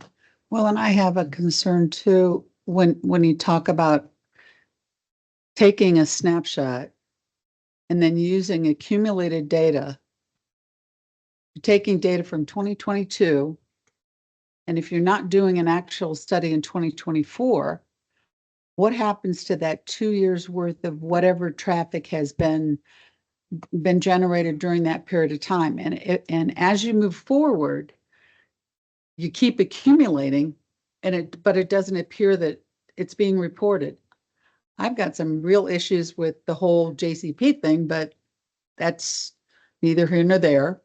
But I have the same kind of concerns that you do, Mr. Kimball. So, I could get to play this card for a little bit longer. I'm still new. I don't have the history that you do on this, for the project, but I will take that into account for the next one that comes before you and make sure I have answers. We certainly can't hold this project. Well, you can do anything, but I don't think it would be reasonable to hold this single project up for the traffic counts that might be occurring on this for the entire site. But I do think I can get you a better answer for the next one. And then we've got a comprehensive look at the whole marketplace later. Unless you look at anything into that at this point. I mean, it's not the best answer. I apologize, but it's based on the information I know. That's really all I can provide you right now. Do you understand the concern? I absolutely do. And actually, the mayor, when he asked, I think it was you had asked about what would kick off a future improvement at the entrance to this development. That's kind of the concern overall for what project is going to require a traffic light. Or some other. or some double, triple lane so- roundabout, high speed, Yeah. So. And the apartments we're renting out, so. Right, yeah, so with that, I'll certainly take that into account on future presentations to make sure that I can answer that. And your comment is well taken. This project should not suffer the consequences of past, not at all. That's just, but that is Jackson Creek.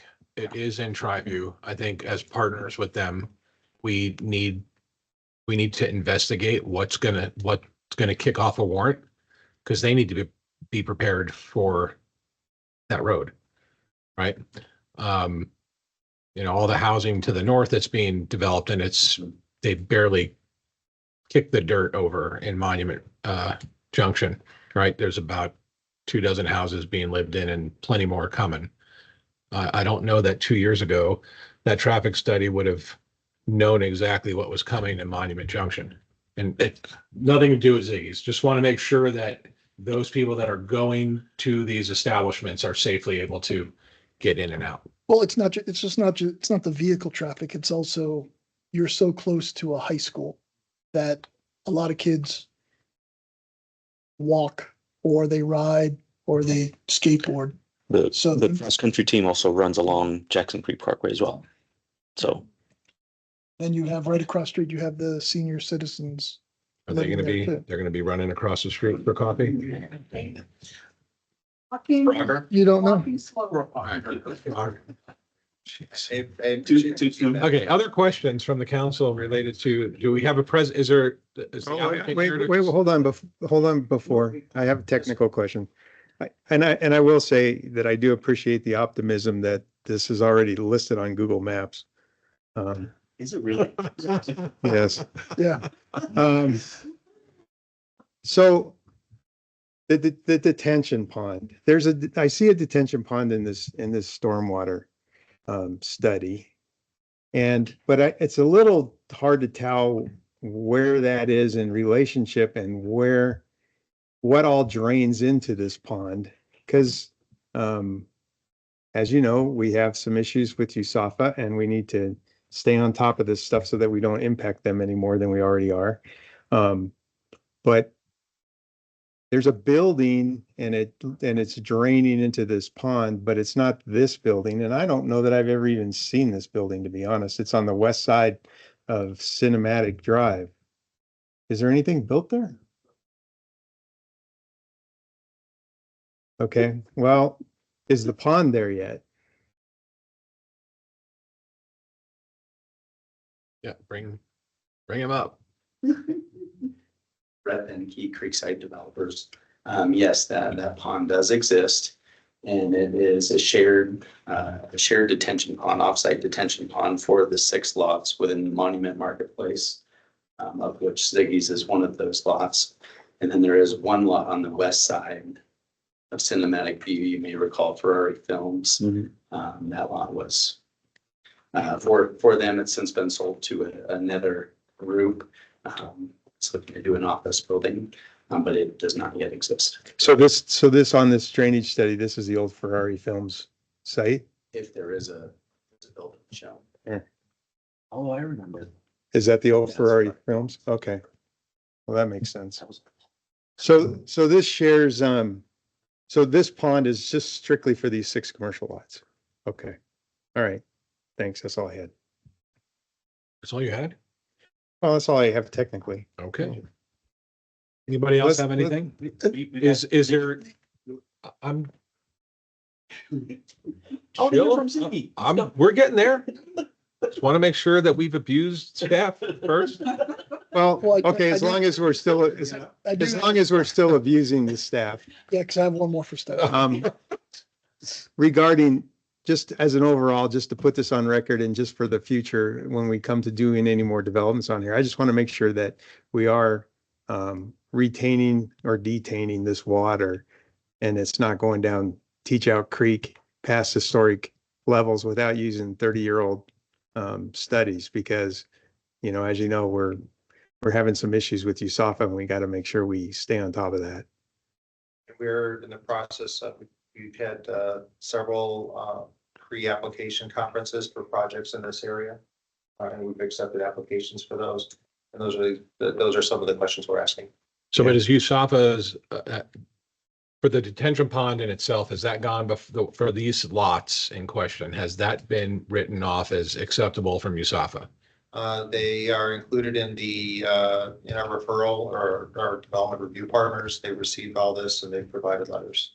I don't recall a specific letter to this one. I'd have to take a look. Okay. But they've been involved with all of them. Ben? Yeah, I'm not quite sure how significant this is or if it's not, but I didn't get a chance to email the question in. But in Exhibit B, in the packet for this,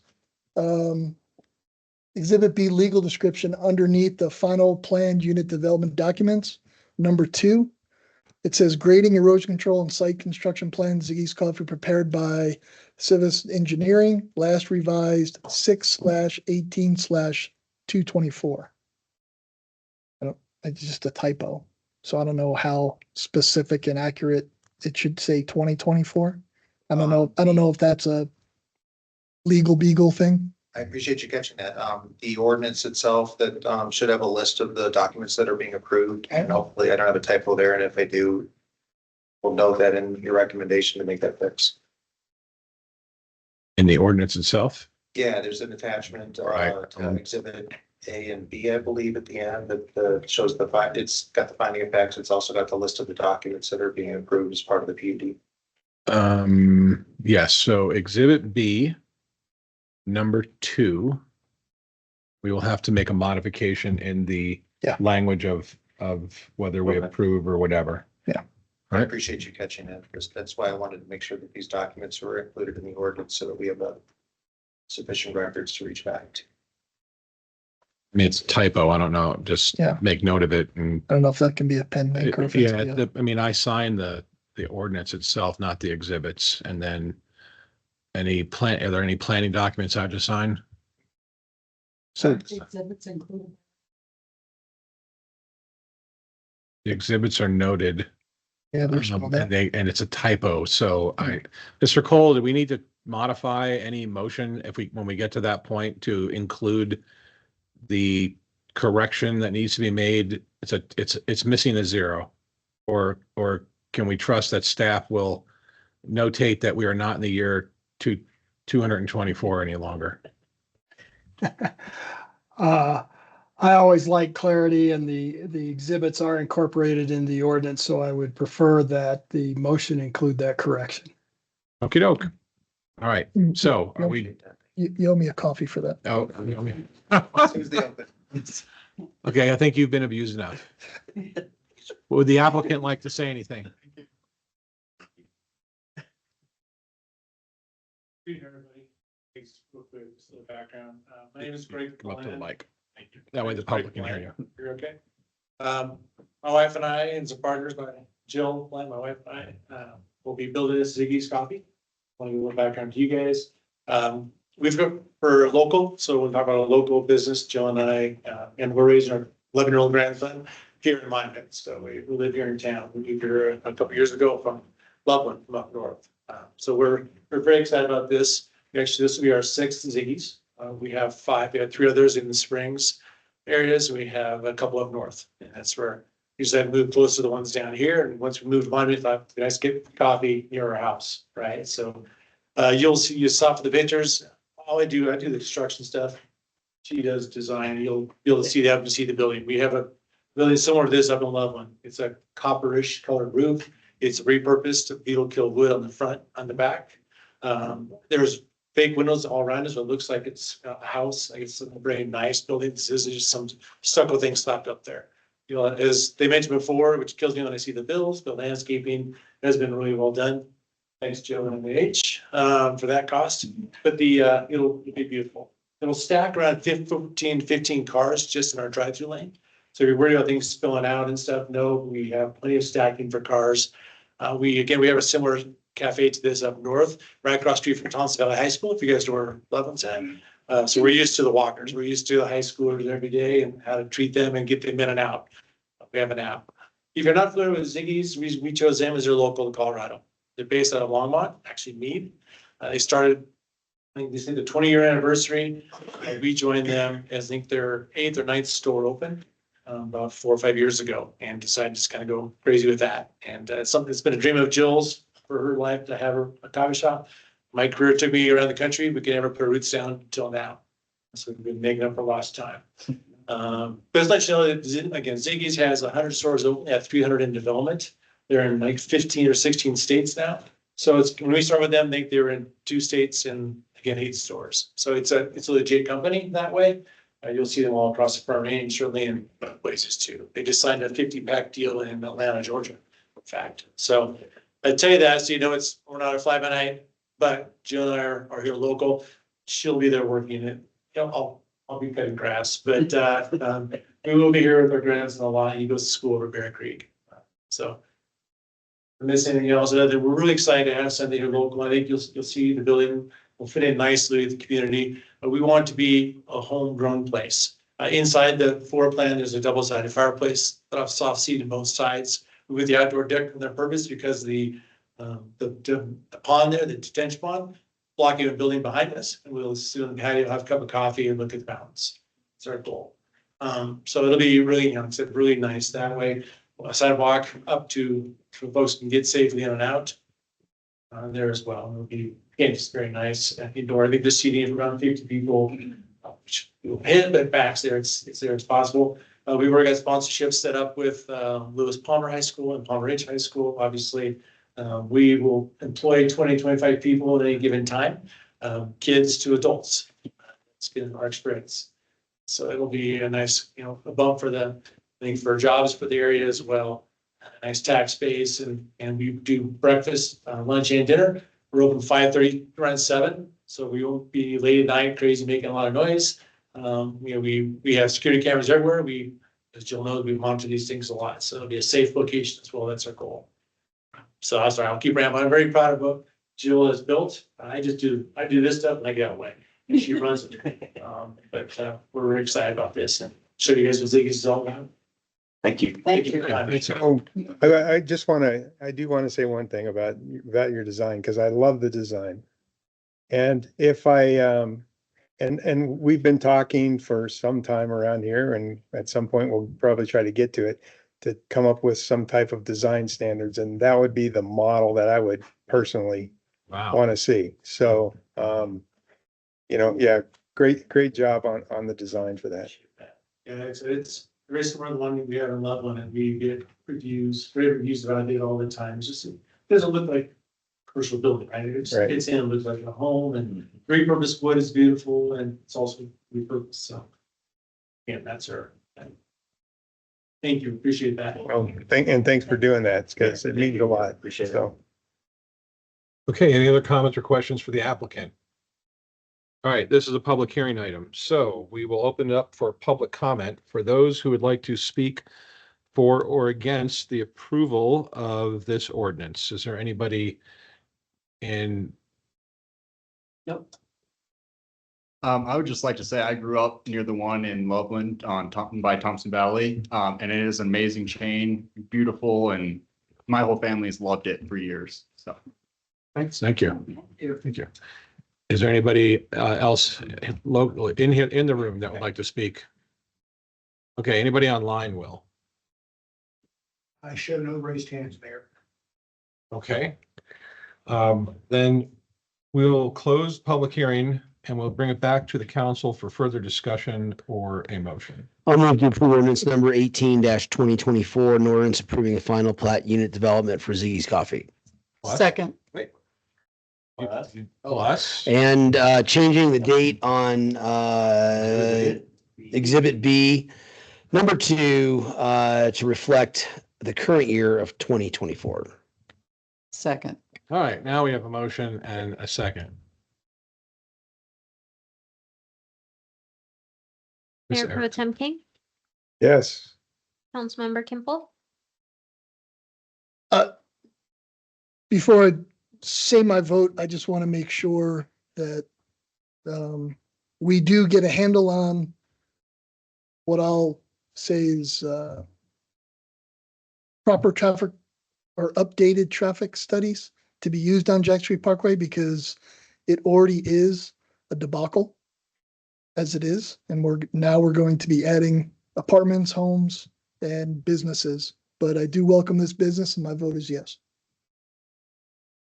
Mayor LaKind, Yes. Councilmember Fiorito, Yes. Councilmember Abbott, Yes.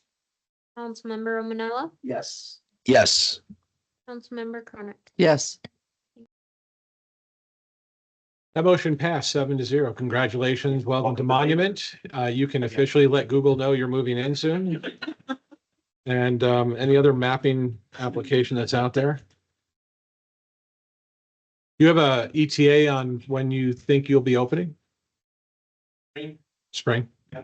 Gonna work. Winter is, of course, that goes, we're looking to bring jobs as soon as we can. We use the local Colorado Springs company to do the work for us as well, so. Hopefully 6-8 months, one break up. Great, thank you. Thank you. Thank you. Thank you. All right, next up, we have ordinance 19-2024, an ordinance approving the real property transfer from Monument Community Presbyterian Church. Mr. Quarles, welcome, sir, to the party. Hey, good evening, Mr. Mayor and Council. So yes, I'm just going to brief you a bit on this ordinance.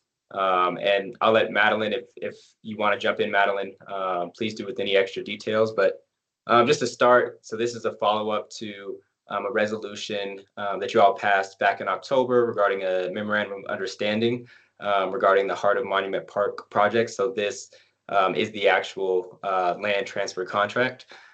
So basically what's happening is the church is donating roughly half an acre of land to the town in order to help complete this project. And so along with that, there's going to be a temporary storage easement as well as a parking lot easement agreement that will facilitate storage of like playground and landscaping equipment on the church's parking lot, as well as access to the actual park. So I'll go through a few more details here. So with the storage easement, it's going to allow storage except kind of in the period immediately leading up to the Easter and Christmas holidays. The church was just concerned that's their heavy traffic kind of seasons. So they just wanted to have some flexibility in terms of being able to utilize their entire parking space during that time. There's provision in there that makes sure the church doesn't allow any liens to be placed on the property or on the easement area. And there's also provisions regarding the town having to maintain, standard insurance of general liability, workers' comp, employers' liability, and automobile liability. And similar provisions are also in the parking lot agreement. And so you'll see in the contract as well, there's depictions of that are outline specifically the areas of the easement. So you can see the area that the town will be able to use. As far as the purchase contract itself, it's pretty standard. Since the church is basically donating this land, it's a nominal fee. The town is going to be responsible for pretty much all the other costs, to include title policy. But the town will also have the right to inspect the policy, to make note of any defects, and does have the option to terminate if there's defects that are not cured. So that's just kind of the basic outline of the contract. And unless Madeline has anything to add, I'll just open it up to questions. Javon, could you please show the correct exhibit for the parking, since we have the wrong one in the council packet? Yeah, let's see. It's just a minor change, but the diagram is not correct in the packet.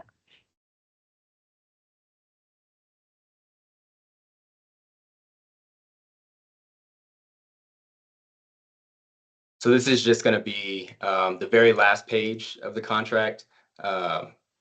We just had a different version, but this red outline here shows the easement area.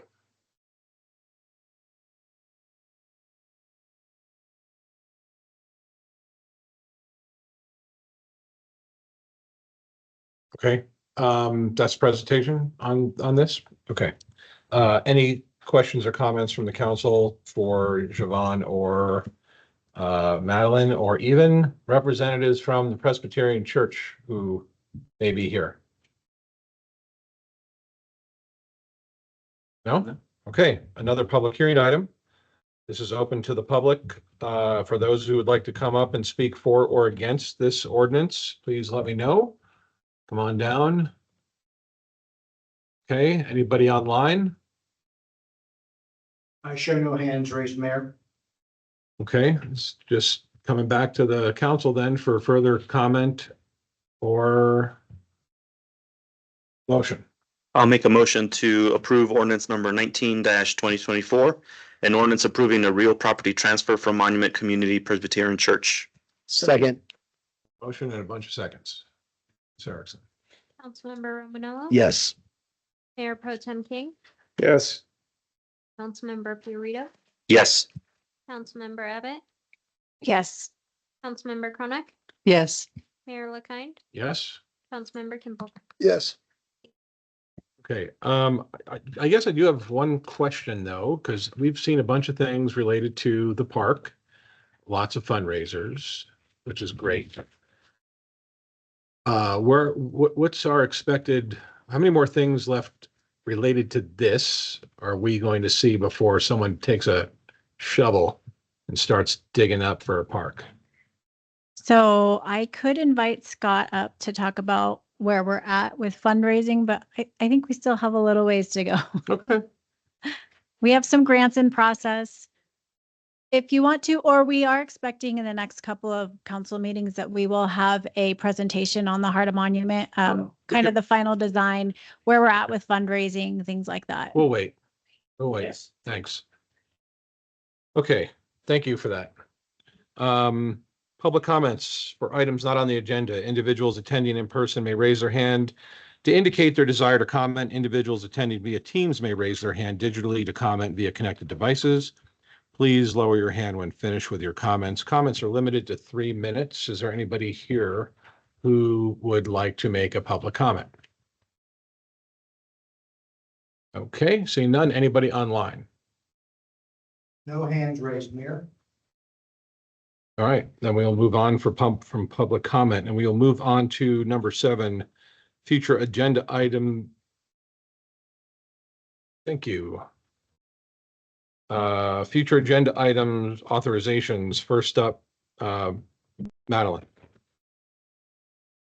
So I had sent an email last week about our strategic planning session with kind of the idea of how we might approach that with a potential partner, someone who's submitted a proposal for us. If council agrees with that, we can move forward with that plan and look at trying to get this in session or this strategic planning session in late September, potentially, knowing that there was not a date where everyone was available, everyone being our directors and town council. Well, I think the strategic plan is very important. We need to move forward with it. If there are those that can be available remotely, if they can't be here in person, is that a possible thing? I mean, we could look at it. The question is do you want to do it here in council chambers, or would you like to find an alternate location? I think at this point, I'm good with just clearing the chairs out, putting the tables and having it here. Okay, then yeah, we can do remote pretty easily here. Okay. I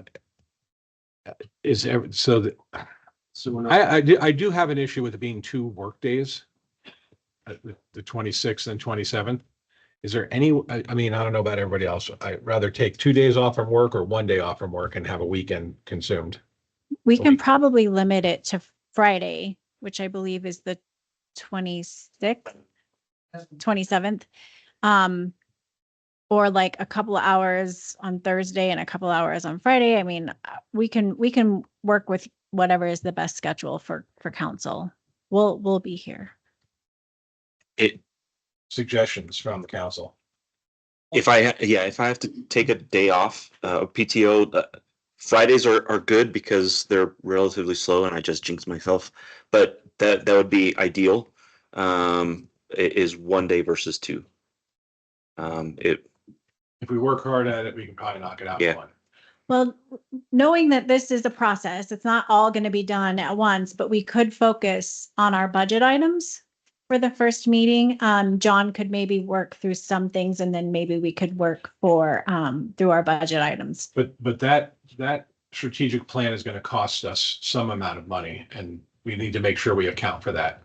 Correct, yes. So I believe the proposal that he sent was around 14,500. So we've got an okay for a 1-dayer. Ken, Now, 1 day. okay, you, I still might have to remote it. okay. Well, if we can be flexible and that works for you, you'd be okay with 1 day. Okay? Well, the day, 24 hours. Starting at 06. We will have Ziggy's is not here to volunteer coffee. Oh. Okay, I can do a day. I mean, I have my kids that day, but I'm assuming. They can come. It's They can public. come hang out with Marco's kids. Yeah, Marco's kids, your kids, we can have a, We can do a Mario Get them Mario some Kart, fun. party for the in kids. Tina's office. Well, no, the kids can do the strategic plan and we can do the Mario Kart.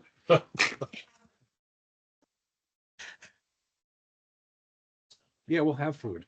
The 27th was what primarily the majority of people had available. John is also available that day. Who Or is? he was. John. John From- Trent, it's Trout, still the there. facilitator. I would imagine it wouldn't be fully those hours. We'd probably let you eat, things like that. Like a good chunk of that day, like maybe, Just, we're Um, gonna give direction for the 27th. yeah, All right. we'll work out You a have direction schedule. for the 27th. Correct. Okay. Woo, got that knocked out of the way. All right, the next one, Madeline? So the Monument Fire Department has received a grant to do some fire mitigation, and we have some property near Lake of the Rockies that needs some fire mitigation. So they would like to come and present this project as a, it's going to be like a public demonstration project for fire mitigation. And they'd like to present that to council prior to doing the work. Are they gonna demonstrate a fire? No, they're going to talk about the demonstration of the fire mitigation.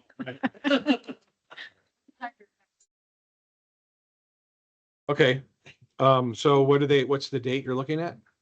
We are hoping to do that on the 7th of October.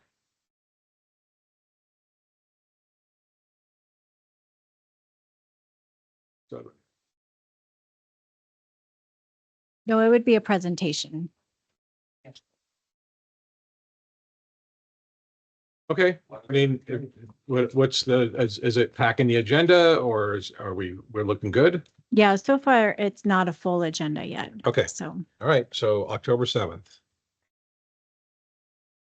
there is also the Verigy presentation on that day too, but both of those items should be no more than 10-ish minutes. Perfect. So, All right. and I do have one more item if it's okay. Oh. It's not on the agenda. I know, I'm Okay. sorry, I got it after the agenda. Go ahead. It's for Tri-Lakes Cares to do a presentation to council on October 21st. TLC in the Oh, house. That's gonna be. Yeah. really? Veto. Wait, what day would that be? October 21st. Okay. As long as there's cookies involved. That's fine, right? Okay. Is that it? All right. Next up, council comments. Any council members have any comments that they would like to make? Yes. Okie dokie. Well, we've been kicking this can down the road for a while. Here we go. I'd like to have a serious and official discussion regarding council compensation. I have done the homework. And the first part of this sheet, unfortunately, I didn't make copies for everybody, but the first part of the sheet and all this information comes from CML. The first part is council. On the back side, it also shows mayor and mayor pro tem. I think from my perspective, and I know we have dissent on the council, but from my perspective, this is an indication of what municipalities in Colorado, how they feel about and value their counsel. So, I know, well, some of these numbers are kind of hysterical, but it gives us some kind of a baseline, at least to have some discussion.